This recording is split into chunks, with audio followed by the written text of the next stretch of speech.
If printing more money could make a country rich, why doesn't every government just print enough to pay off all its debt, end poverty, and make everyone a millionaire overnight?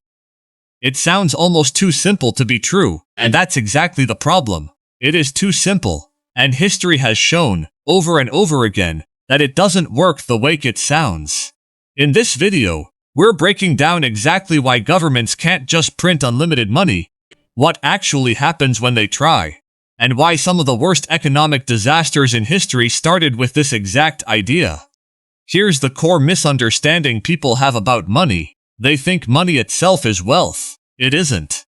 Money is simply a representation of value, a tool used to measure and exchange the actual wealth in an economy. Things like food, housing, labor, products, and services. If a country has 1 million loaves of bread and $1 million circulating, each dollar represents roughly one loaf of bread's worth of value. Now imagine that same government prints an extra $1 million overnight, without producing a single extra loaf of bread. Suddenly, there's $2 million chasing the same 1 million loaves. The bread didn't multiply, only the money did. So naturally, prices for that bread have to rise, because more money is competing for the exact same amount of stuff. This is the simplest explanation for why printing money doesn't create real wealth. It just spreads the same amount of real value across more units of currency, making each individual unit worth less. When a government prints significantly more money than the actual growth of goods and services in the economy, it triggers inflation, the general rise in prices over time. In small, controlled amounts, this isn't necessarily dangerous. Many economies intentionally allow mild inflation to encourage spending and investment. But when money printing becomes excessive, inflation can spiral rapidly out of control. Prices don't just rise, they can rise so quickly that people struggle to keep up. Wages that seemed reasonable yesterday suddenly buy noticeably less today. History offers several extreme examples of what happens when governments print money excessively to solve financial problems. In the 1920s, Germany's Weimar Republic printed massive amounts of money to pay off war debts following World War I. The result was catastrophic hyperinflation.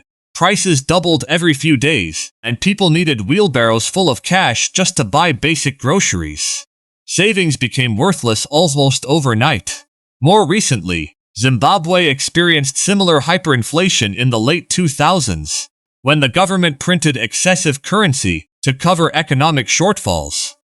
At its peak, inflation rates were so extreme that the government eventually printed banknotes worth 100 trillion Zimbabwean dollars, and even that could barely buy basic essentials. Venezuela faced a comparable crisis more recently, where excessive money printing to cover government spending led to severe hyperinflation, causing widespread economic collapse and forcing millions of people into poverty almost overnight.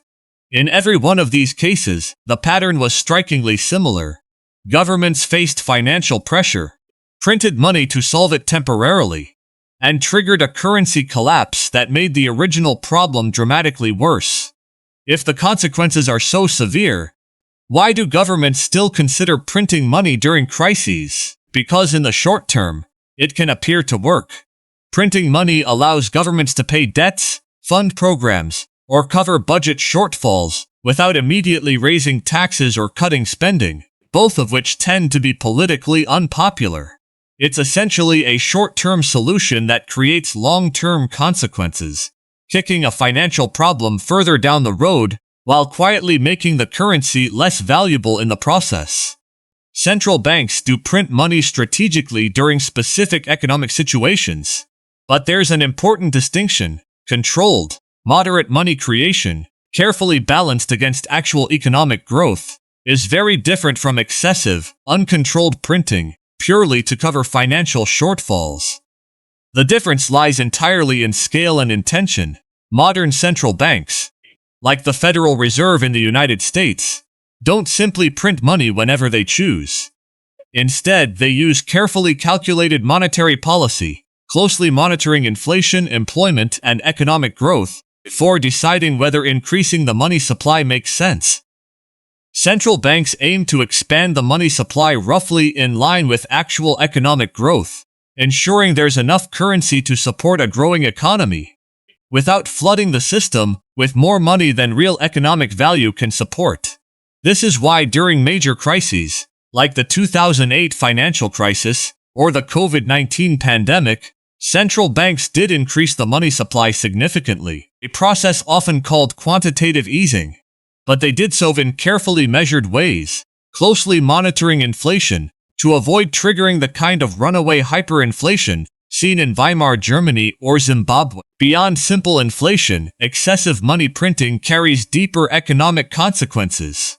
It erodes public trust in a currency, and once people lose confidence that their money will hold value, they often rush to spend it immediately, or convert it into more stable assets like foreign currency, gold, or property.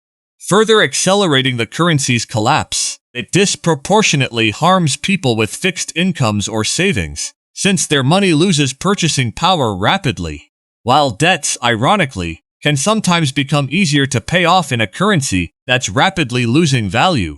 This creates serious economic inequality, benefiting some while devastating others.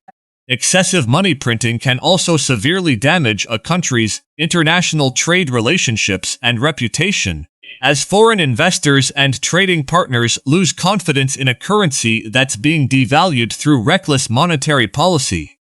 So why can't a government just print unlimited money to solve every economic problem? Because money was never the actual source of wealth. It's simply a tool that represents real tangible value in an economy.